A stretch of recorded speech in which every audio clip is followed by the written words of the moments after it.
오늘 함께 나눌 말씀은 마태복음 7장의 말씀입니다. 마태복음 7장 15절에서 23절까지의 말씀 보시겠습니다. 우리 천천히 합독하도록 하겠습니다. 거짓 선지자들을 삼가라. 양의 옷을 입고 너희에게 나아오나 속에는 노력하는 일이라.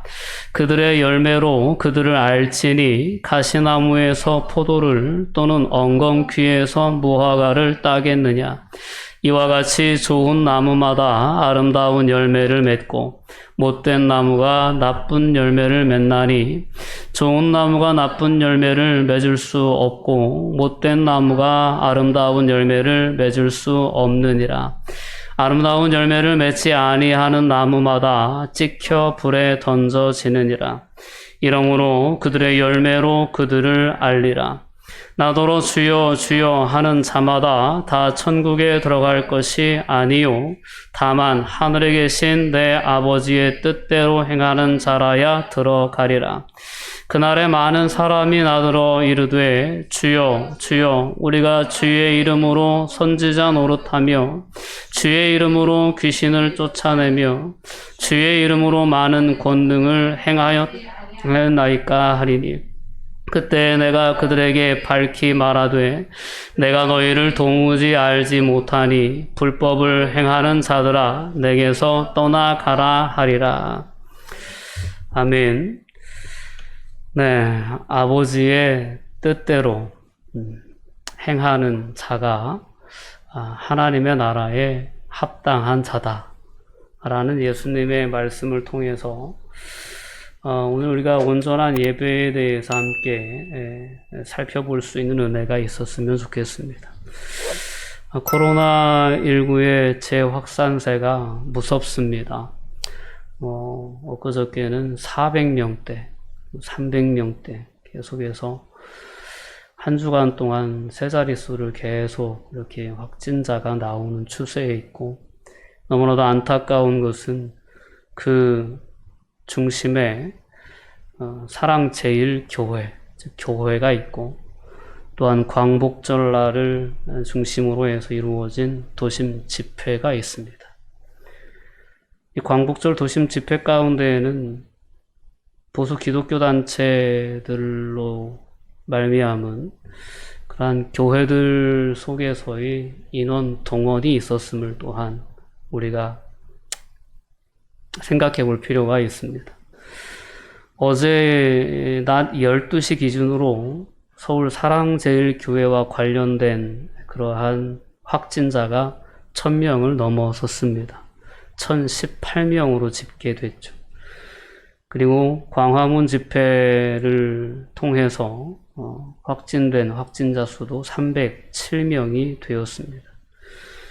이 확진자들은 거기에서 그치지 않고 다른 종교시설이나 또한 직장이나 의료기관, 요양시설 등 추가 전파를 일으키고 있는 상황입니다.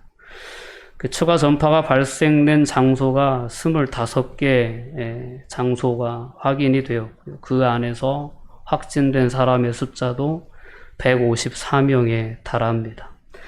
광화문 집회를 가지고 돌아간 각 지역에 흩어진 집회 참가자들로 인해서 수도권에서는 186명, 비수도권에서는 121명 등이 확산이 되어가고 있는 상황입니다.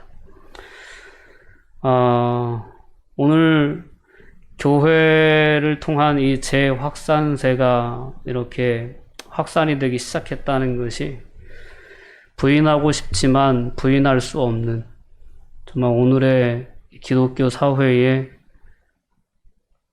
현재의 상황이다라고 말씀드릴 수 있겠습니다. 오늘 그런 상황들 속에서 예배에 대한 많은 고민들이 생겨나고 있는 그러한 상황 속에 우리가 있습니다. 그 종교 단체로 말미암아 집단 감염이 시작되게 되자 정부에서는 그러한 집단 감염을 막기 위해서 예방하기 위해서 10명 이상 집합을 금지하는 그런 단호한 어떤 그러한 예방 차원의 그런 정책들을 시행하고 있죠. 그래서 저희 교회도 이렇게 온라인 예배를 진행하고 있는 그러한 상황 가운데 있습니다. 자, 이런 상황들 속에서 우리가 다시 한번 교회가 나아가야 할 길과 방향에 대해서, 교회가 추구해야 할 진정한 예배의 모습에 대해서 함께 돌아볼 수 있는 시간이 되었으면 좋겠습니다. 오늘 본문의 말씀 가운데서 보면 거짓 선지자들을 삼가라, 양의 옷을 입고 너희에게 나아오나 속에는 노략질하는 일이라 라고 예수님께서 거짓 선지자들에 대한 경계의 말씀을 주고 계십니다. 그러면서 그들을 어떻게 알 수 있느냐라는 그러한 부분에 대해서 오늘 본문 말씀은 16절을 통해 이렇게 이야기합니다. 그들의 열매로 그들을 알지니 가시나무에서 포도를 또는 엉겅퀴에서 무화과를 딸 수 있겠느냐. 이와 같이 좋은 나무마다 아름다운 열매를 맺고 못된 나무가 나쁜 열매를 맺는다. 그렇기 때문에 그들의 열매로 그들을 알 수 있을 것이다 라는 것입니다.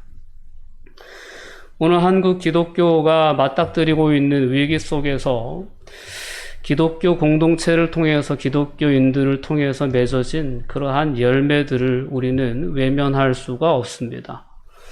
솔직히 오늘 이 어려움이 우리에게 찾아온 것은 이런 어떤 정부의 권면이나 정책이나 이러한 것을 그냥 무작정 비난하고 거기에 반기를 들고 자신들의 뜻대로, 고집대로 삶을 살아갔던 그러한 그리스도인들의 공동체가 그 원인을 제공했다라는 것을 생각해 볼 때 참으로 안타까움을 금할 수 없으며, 오늘 그들의 맺어놓은 이 열매를 우리가 목격하고 또한 그 열매로 인하여 우리가 이렇게 비대면 예배를 진행하면서 생각해 볼 때에 정말 그 열매를 우리는 어떻게 판단해 나갈 수 있어야 될까라는 그러한 질문을 해볼 수밖에 없습니다.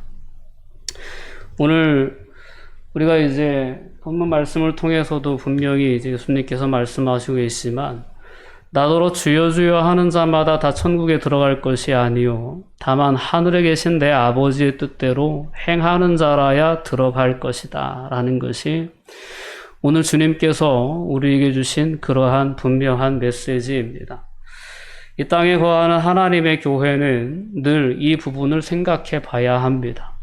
하나님의 뜻을 행하는 공동체로 서 있느냐, 아니면 인간의 뜻을, 공동체의 유익을 앞세우는 그러한 방향을 선택하고 있느냐를 늘 돌아볼 필요가 있다라는 것입니다.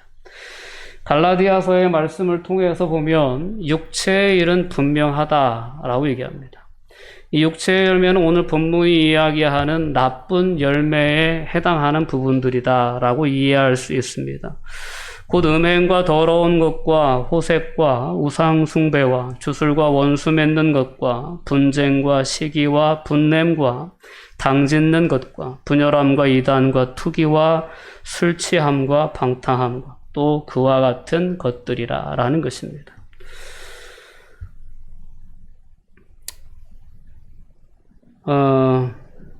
이 열매들이 오늘 기독교 단체들을 통하여서 맺혀지는 열매들과 다르지 않다라는 것이 저의 느낌입니다. 과연 저만의 느낌일까요? 우상 숭배와 주술과 원수 맺는 것과 분쟁과 시기와 분냄과 당짓는 것과 분열함과 이단과 투기, 이러한 모습들에 해당하는 그러한 과격한 시위의 모습들이 보수 기독교 단체들을 중심으로 한 광화문 집회의 모습이었다는 사실을 참 우리는 부인할 수가 없습니다.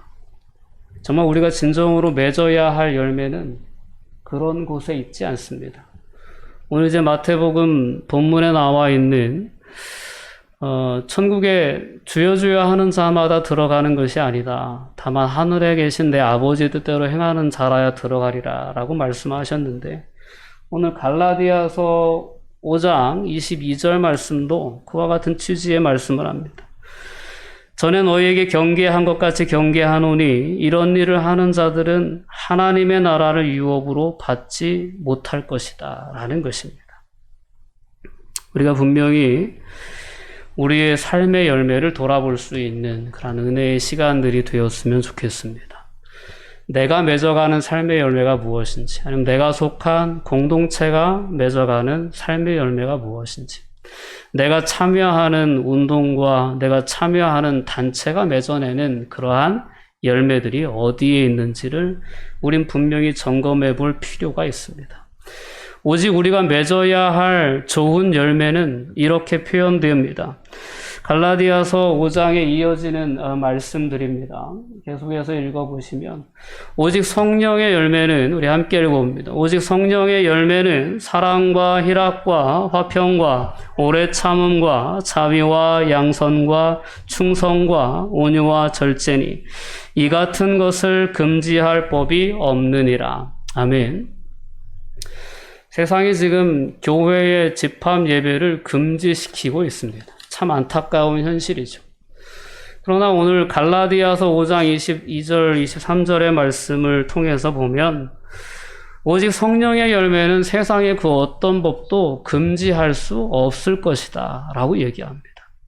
정말 교회가 이 성령의 9가지 열매에 해당하는 열매들을 우리의 삶 속에서, 또한 사회 속에서 맺어갈 수 있었다면 오늘 우리가 겪고 있는 이 어려움, 이 교회의 위기는 맞이하지 않았을 것이라 저는 분명히 믿습니다.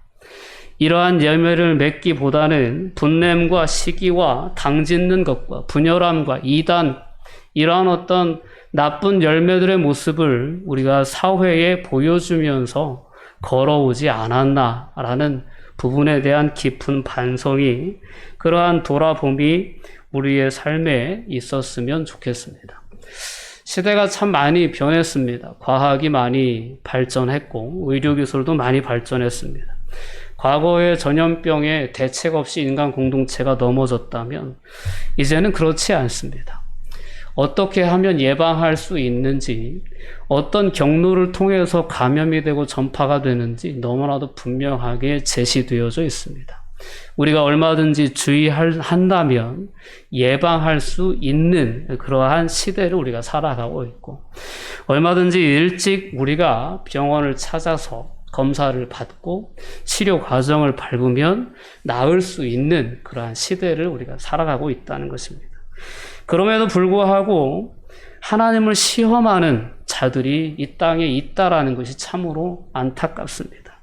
하나님이 지켜주신다, 하나님이 보호해 주신다 라는 그러한 주장만을 앞세운 채 하지 말라는 그러한 행위들을 대놓고 하면서 결국에는 이러한 집단 감염으로까지 이어가도록 그렇게 원인을 제공한 자들에게는 하나님을 시험하지 말라는 그러한 예수님의 말씀에 대한 외면이 있지 않나, 저는 그렇게 생각을 해봅니다.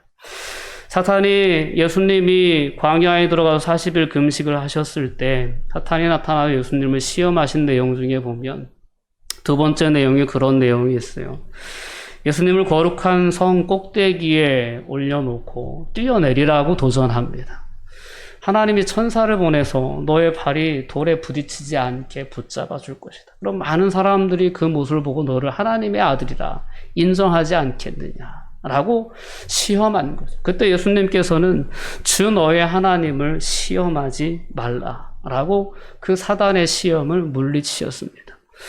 오늘 우리는 너무나도 어리석은 그러한 시험을 하는 그러한 삶의 모습들을 우리의 삶의 주변 속에서 보고 있지 않나 싶습니다.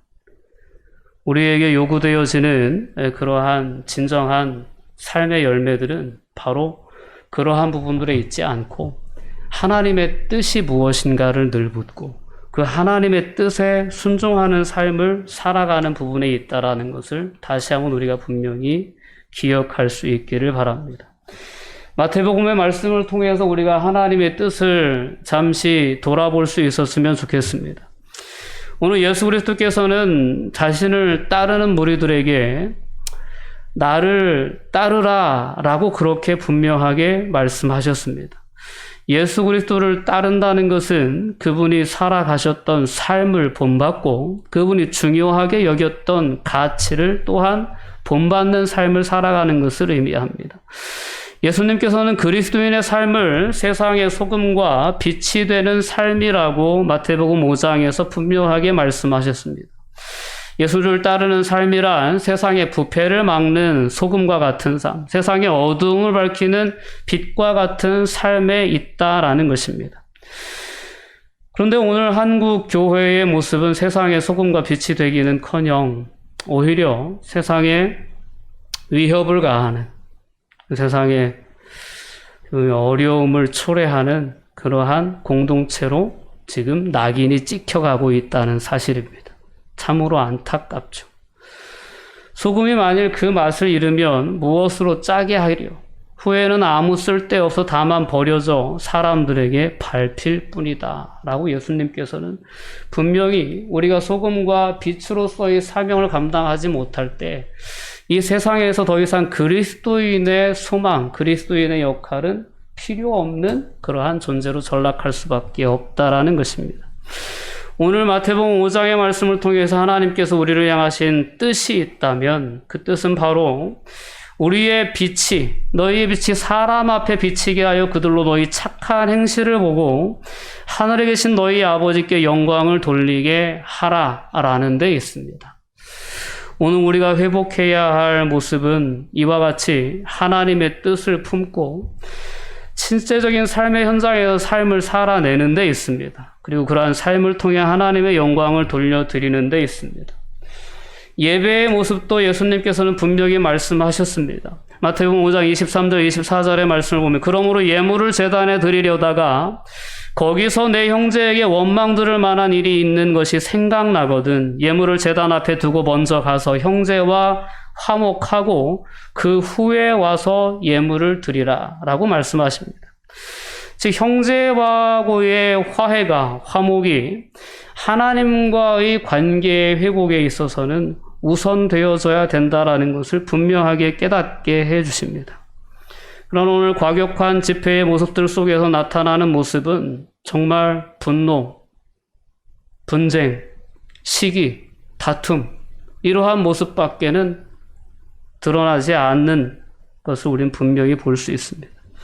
마태복음 5장에 계속 이어지는 말씀 가운데 또 내 이웃을 사랑하고 내 원수를 미워하라 하였다는 것을 너희가 들었으나 나는 너희에게 이르노니 너희 원수를 사랑하며 너희를 박해하는 자를 위하여 기도하라. 이같이 한즉 하늘에 계신 너희 아버지의 아들이 되리니 라고 말씀합니다.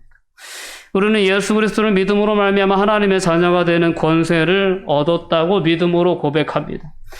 그래서 그 모두가 이 땅에 거하는 모든 그리스도인들이 자신이 하나님의 자녀라고 외칩니다. 하나님의 자녀라고 외치면서도 원수를 사랑하라는 이 메시지에 대해서는 외면하는 삶을 살지 않았나 생각해 볼 수 있습니다. 나는 너희에게 이르노니 너희 원수를 사랑하며 너희를 박해하는 자를 위하여 기도하라 라는 것입니다. 우리가 실력 행사를 통하여 하나님의 뜻을 이루어가는 것이 기독교 공동체의 본질이 아닙니다. 기독교인이 이 사회에 많아졌다고 해서 기독교인을 많이 동원할 수 있다고 해서 그들이 한자리에 많이 모여서 어떤 뜻을 피력하고 집회를 시도한다고 해서 세상을 바꾸어 나갈 수 없고 하나님의 뜻을 이룰 수 없다라는 것을 분명히 기억할 수 있어야 합니다. 우리가 해야 하는 것은 사랑하는 것입니다. 정광훈 목사님이 목사라고 부르기도 참 이제 어렵습니다. 네, 그가 목회하는 교회 이름이 사랑제일교회죠.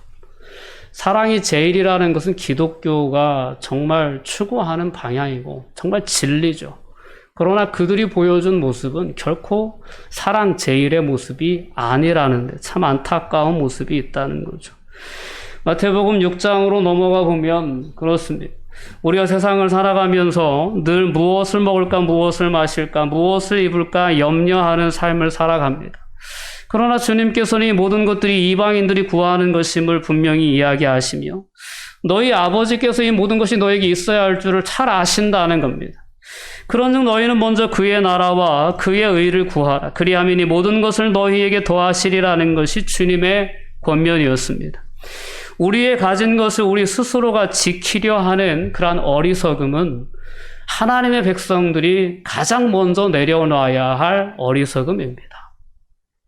이 땅의 보수라는 개념은 자신이 가진 것을 지키는 데에만 집착하고 있습니다. 기독교인이라고 해도 자신이 가진 것을 지키기 위해서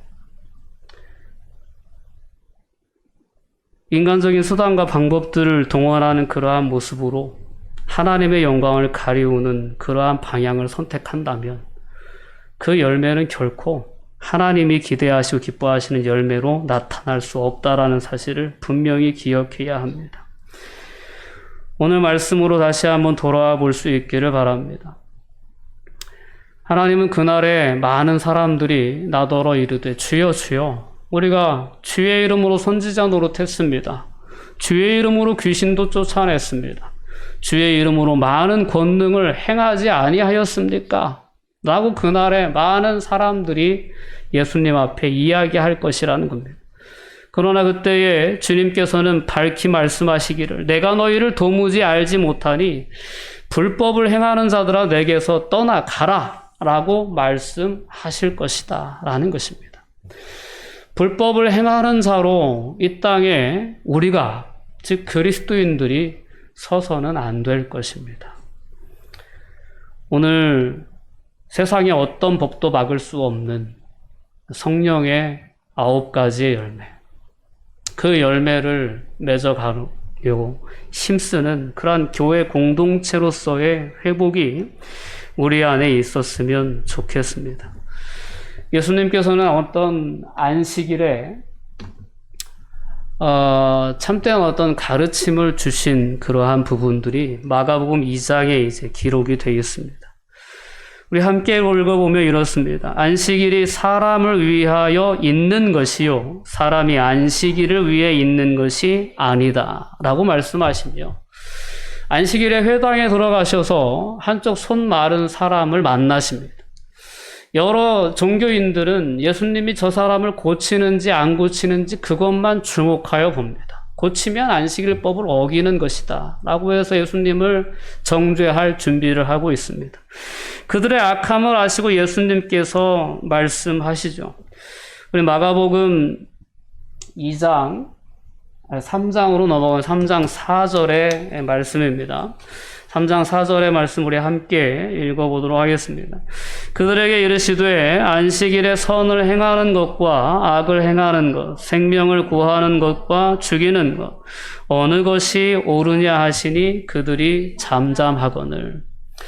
예수님은 그들의 마음의 완악함을 보시고 탄식하셨다라고 이야기하십니다. 오늘 우리에게 정말 예배란 무엇인가? 정말 우리가 중요하게 여겨야 할 것이 무엇인가를 다시 한번 돌아보게 해주는 그러한 말씀입니다.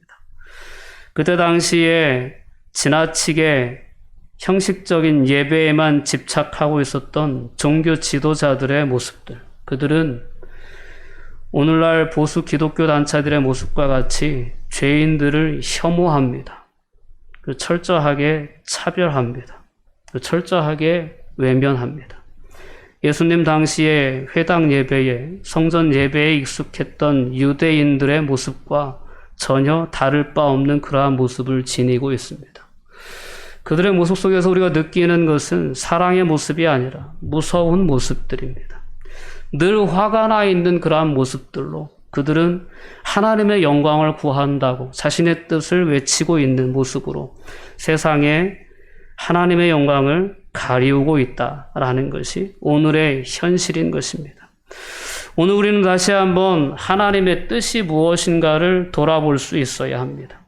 산상수훈의 말씀을 통하여서 예수님은 분명히 하나님의 뜻이 이 땅에 거하는 모든 그리스도인들이 진정으로 사랑의 삶을 살아내는 데에 있다라는 것을 분명히 깨닫게 하십니다. 누가복음 10장에 보면 선한 사마리아인의 비유가 나옵니다. 이 10장의 말씀을 통해서 보면 어느 율법교사가 일어나서 예수님을 시험하여 이릅니다. 뭐라고 얘기하냐면, 선생님, 우리가 무엇을 하여야 영생을 얻으리이까? 라고 물은 것입니다. 그러자 예수님께서는 그 율법교사에게 이렇게 대답하시죠. 율법에 무엇이라 기록되었으면 내가 어떻게 읽느냐? 그랬더니 그 율법교사가 대답하기를 이렇게 대답한 거예요. 함께 읽어봅니다. 대답하여 이르되 내 마음을 다하며 목숨을 다하며 힘을 다하며 뜻을 다하여 주 너의 하나님을 사랑하고 또한 내 이웃을 내 자신같이 사랑하라 하였나이다. 예수께서 내 대답이 옳도다. 이를 행하라. 그러면 살리라 하시니. 저희는 너무나 잘 알고 있었어요. 율법의 내용이 무엇인지, 율법에서 가장 중요한 계명이 무엇인지를 잘 알고 있었습니다. 가서 이대로 행하면 그가 생명을 얻을 것이다. 그러면 살 것이다. 예수님 분명히 말씀하셨습니다. 근데 그가 거기에서 그치지 않고 자기를 옳게 보이기 위해서 그러면 우리의 이웃이 누구냐라는 질문을 하게 됩니다. 그때 예수님께서 들려주신 비유가 선한 사마리아인의 비유입니다. 어떤 사람이 예루살렘에서 여리고로 내려가다 강도를 만나게 되죠. 강도가 그의 옷을 벗기고 때려서 거의 죽은 것을 버려두고 가게 됩니다. 근데 마침 그 현장을 한 제사장이 그 길로 내려가다가 그를 보고 피하여 지나갑니다. 이와 같이 한 레위인도 그곳에 이르러 그를 보고 피하여 지나갑니다. 만약에 그들의 길이 내려가는 길이 아니라 만약에 예루살렘으로 올라가는 도중이었다라고 이 얘기를 했다면 예배의 시간 때문에 그랬을 수도 있겠구나. 이해했을 법도 합니다. 그러나 그들 역시 예루살렘에서 내려가는 길에 그 광경을 목격한 것입니다.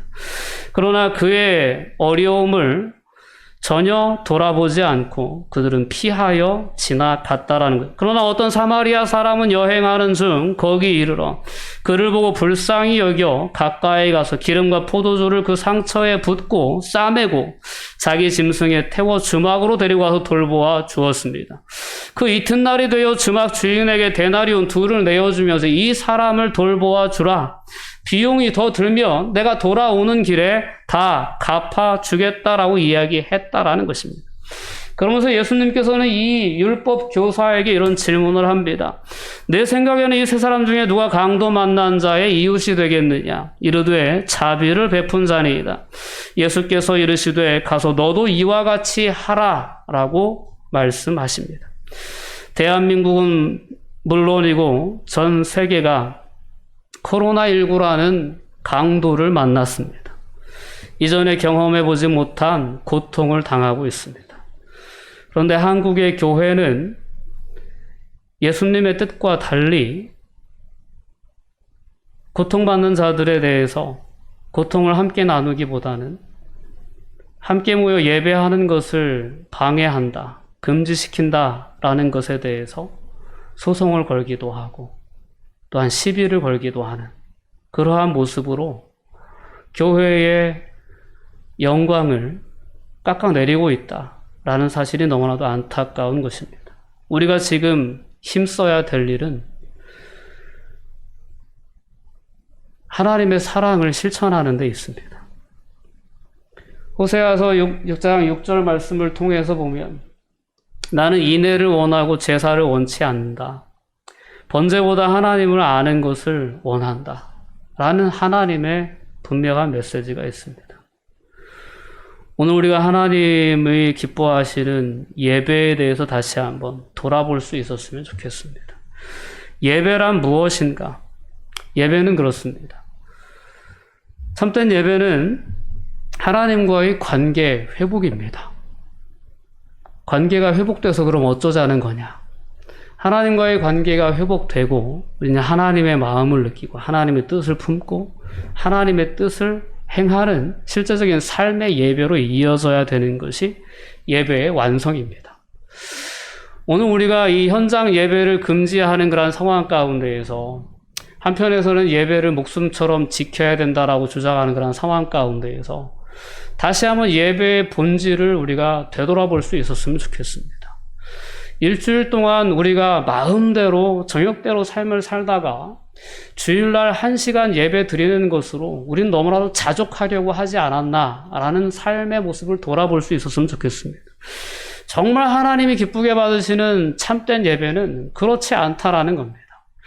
우리가 하나님 앞에 나와 공동체적으로 모이는 이 예배는 하나님과의 깨어진 관계를 회복하고 다시금 우리 마음 가운데 하나님의 뜻을 충만하게 품는 데 목적이 있습니다. 그리고 그러한 목적을, 그러한 어떤 품은 하나님의 뜻을 실제적으로 살아내는 삶의 예배가 예배의 완성입니다.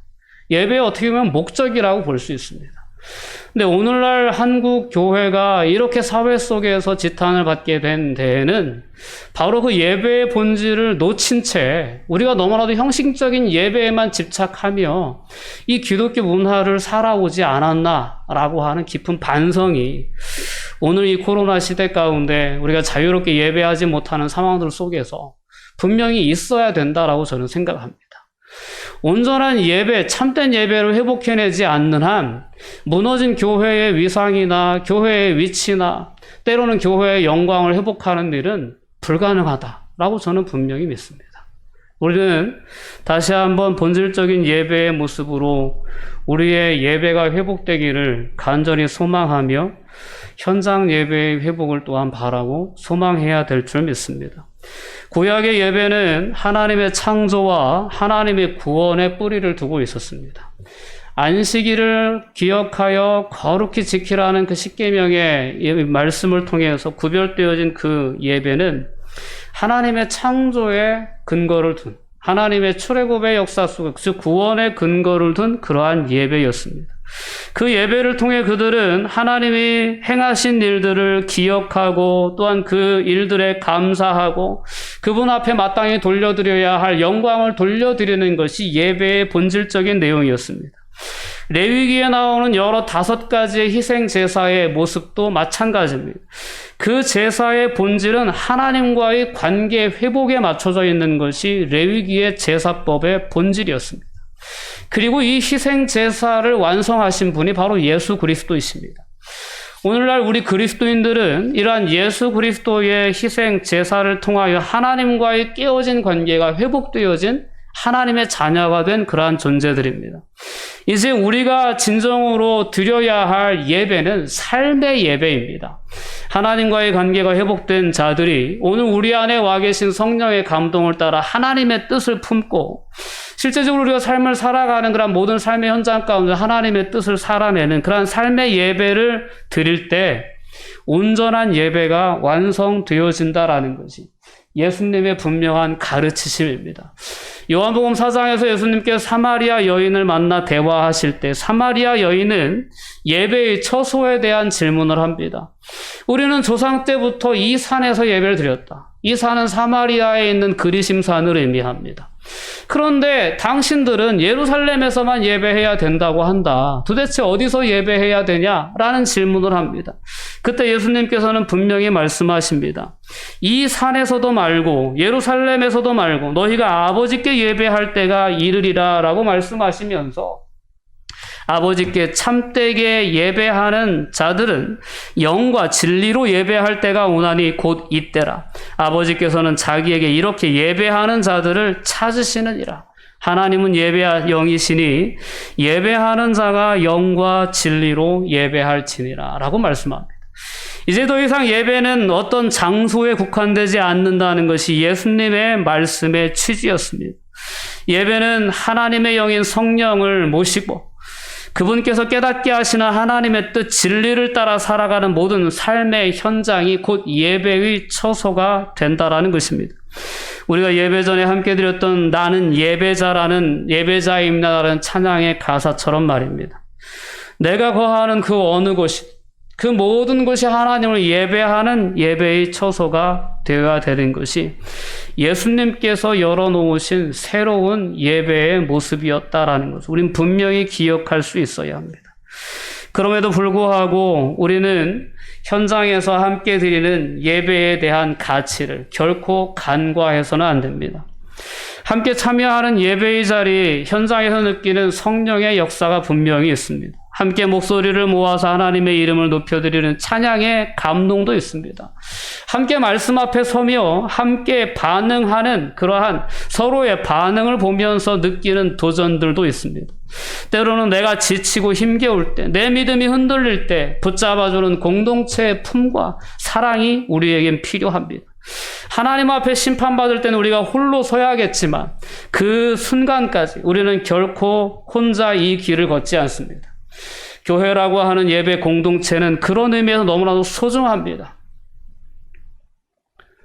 우리가 지금은 참 위험한 위기의 시기를 겪고 있지만 정말 우리가 예배가 회복되기를 간절히 소망하는 그러한 정말 간절히 바라고 원하고 소망하는 그러한 마음의 소원들이 우리 안에 있었으면 좋겠습니다. 빨리 코로나19의 상황들이 진정 국면에 들어가고 함께 모여 한 목소리로 하나님을 예배할 수 있는 현장 예배도 회복될 수 있기를 원합니다. 그러나 우리가 이 예배가 회복되기를 원하는 것보다 더 간절한 마음으로 하나님은 우리 모두가 이 땅 가운데 참된 예배자로 서기를 기대하신다는 이 하나님의 마음을 좀 생각해 볼 수 있었으면 좋겠습니다. 오늘 우리가 예배가 금지되어져서 이렇게 온라인 예배를 드리고 있는 이 시대를 살아가고 있지만 이 시대 속에서 우리가 다시 한번 예배의 본질에 대해서 깊이 묵상해 볼 수 있었으면 좋겠습니다. 너무나도 우리는 이 교회에서 드리는 한 시간의 이 형식적인 예배에만 너무 집착하고 있지 않았나. 그 예배만 드리면 내 의무를 다했다라는 그러한 생각 속에 우리가 삶을 너무 의미 없이, 너무 정말 하나님의 뜻에 대한 고민 없이 내 삶을 살아가진 않았다. 그러한 삶의 모습들 때문에 오늘 이 교회의 위기가 초래된 건 아닌가. 이런 진정한 돌아봄이 이 시간들 속에 우리 가운데 있었으면 좋겠습니다.